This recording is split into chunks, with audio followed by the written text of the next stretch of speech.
Assalamualaikum warahmatullahi wabarakatuh, teman-teman sekalian. Semoga dalam keadaan sehat walafiat. Baik, kali ini saya akan berbagi tips dan mungkin pengetahuannya mengenai blogger, yaitu tentang empat hal penting yang wajib dikuasai oleh blogger pemula. Bagi teman-teman yang sudah senior, mungkin bisa skip aja video ini ya. Ini dikhususkan bagi teman-teman blogger pemula. Kira-kira ada 4 poin yang akan saya bahas. Yang pertama, kiat memilih desain blog. Seperti apa sih desain blog yang menarik? Kemudian yang kedua tentang trik memasak favicon blog yang ringan di blog kita. Kemudian pengaturan penting tag robot txt SEO dasar. Dan yang keempat adalah pengaturan redirect SEO dasar. Ya, 4 hal ini akan kita bahas dan ini merupakan materi dasar bagi pemula dalam blogger. Mari kita mulai dari yang pertama.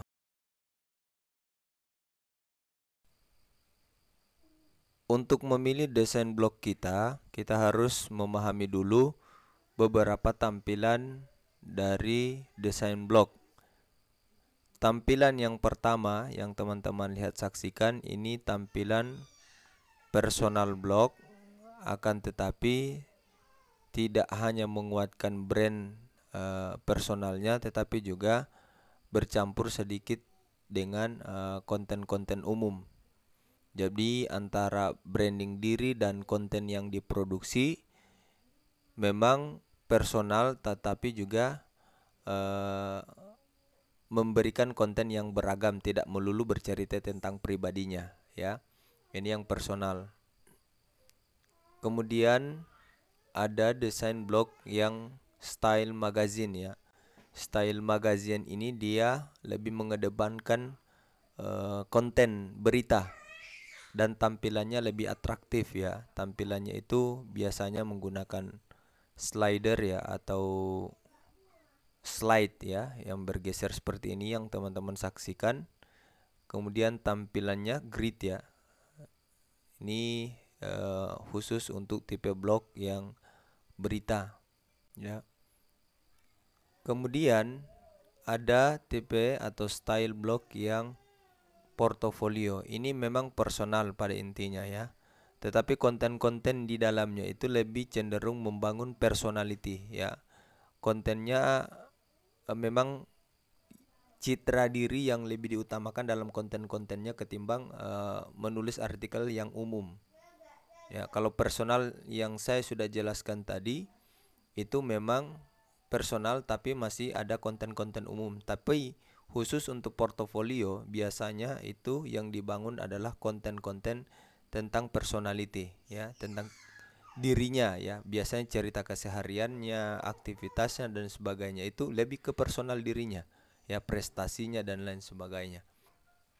Setelah mengetahui style dari blog yang akan kita bangun, selanjutnya adalah kita harus memperhatikan apakah blog yang akan kita gunakan ini responsif tidak dengan berbagai perangkat ya. Jadi pada saat teman-teman memilih tampilan blognya atau template-nya, kiranya mengecek kembali apakah itu memang responsif ke semua perangkat mobile ya atau desktop. Nah, caranya mengeceknya dengan cara inspek halaman website teman-teman.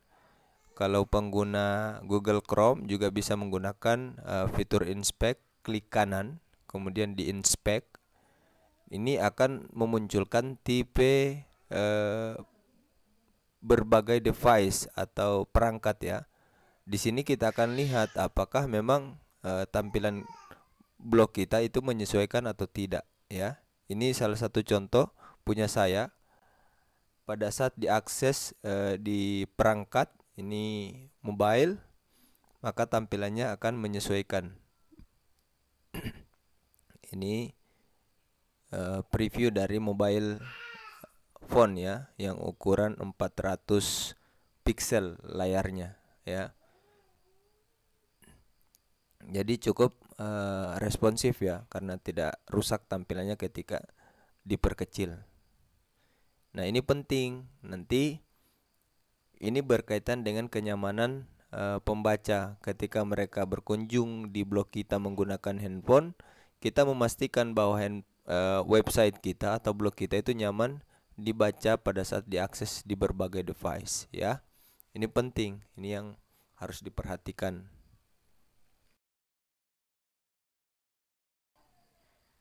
Selanjutnya kita akan belajar tentang pemasangan favicon, icon blog yang ringan. Biasanya kita memasang icon blog itu gambarnya terlalu besar sehingga memberatkan blog kita. Nah, di sini kita akan memasangnya dengan ukuran yang sangat kecil, ya, dan sangat tidak mempengaruhi loading blognya, ya, proses pemuatan blog. Nah, kenapa fav icon itu penting? Karena ini berkaitan tentang menariknya tampilan blog kita di mesin pencarian, terutama di perangkat mobile. Teman-teman bisa perhatikan, saya akan berikan contoh. Ini blog saya pada saat dilakukan pencarian melalui perangkat mobile, ikonnya itu menjadi tampak dan menarik dilihat, ya. Contoh saja ini bisa dilihat.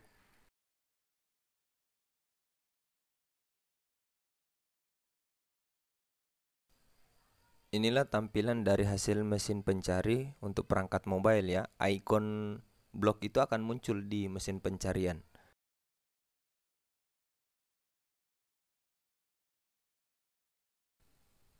Nah, sekarang kita akan belajar cara memasangnya. Pertama, ya, kita siapkan dulu gambar yang akan kita jadikan icon. Yang kedua, silakan kunjungi website ini. Kemudian silakan upload gambar yang akan dijadikan icon tadi.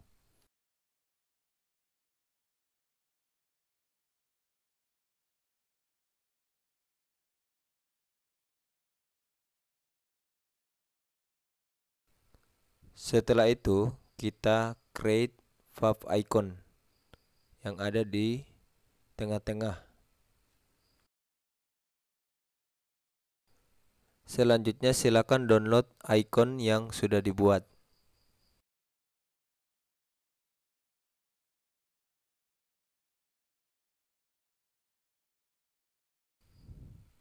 Inilah fav icon yang kita buat tadi, sudah ada. Sekarang kita akan unggah ke pengaturan blogger kita, ya. Ada di setting, kemudian pilih untuk kategori configure fav icon, ya. Choose file, kemudian upload, ya. Nanti dia akan muncul sendiri pada saat kita mengakses blog. Nanti di bagian atasnya pasti sudah ada icon blog kita. Itu untuk pemasangan fav icon, ya. Sudah selesai. Selanjutnya kita akan masuk ke poin ketiga, pengaturan tentang robot txt di dalam blogger, ya.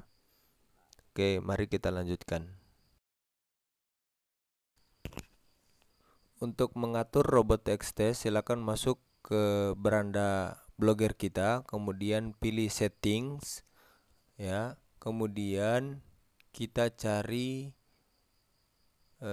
tulisan crawl and indexing, ya. Ini ada script yang dimasukkan untuk mengatur bagaimana sih harusnya blog kita dirayapi atau di indeks oleh Google, ya. Ini kita menaruh perintah disallow dan allow, ya. Disallow ini artinya URL tertentu yang kita tidak izinkan blog ini diakses oleh mesin pencari, ya. Ada halaman tertentu, biasanya untuk disclaimer, about, and privacy policy, itu kita tidak ingin itu di indeks Google, ya, karena tidak terlalu penting. Nah, ini kita berikan tanda disallow, ya. Kemudian untuk robot txt, untuk allow, kita memasangnya dengan menggunakan sitemap, ya. Nama domain kemudian /sitemap.xml. itu adalah URL khusus untuk robot.txt. Untuk script ini bisa teman-teman lihat ya di deskripsi blog nanti.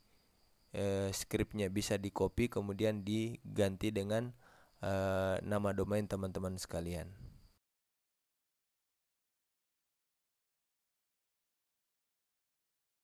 Sekarang kita cek apakah sitemap blog kita itu aktif atau tidak ya.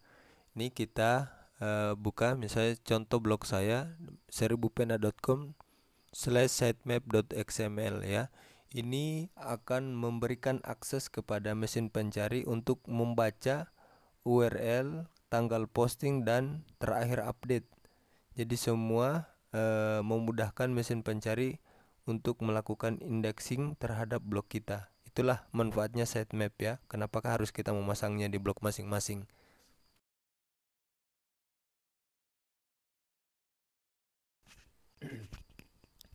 Baik, yang terakhir kita akan memperbaiki URL yang rusak ya. URL yang rusak dengan metode pengaturan redirect ya. Ketika artikel kita sudah terindeks oleh Google, kemudian tiba-tiba kita menghapus artikel itu, maka terjadilah broken link ya. Maka untuk mensiasati itu adalah dengan mengatur redirect ya. URL yang sudah hilang kita bisa alihkan ke URL tertentu sehingga pembaca tidak merasa kecewa ya.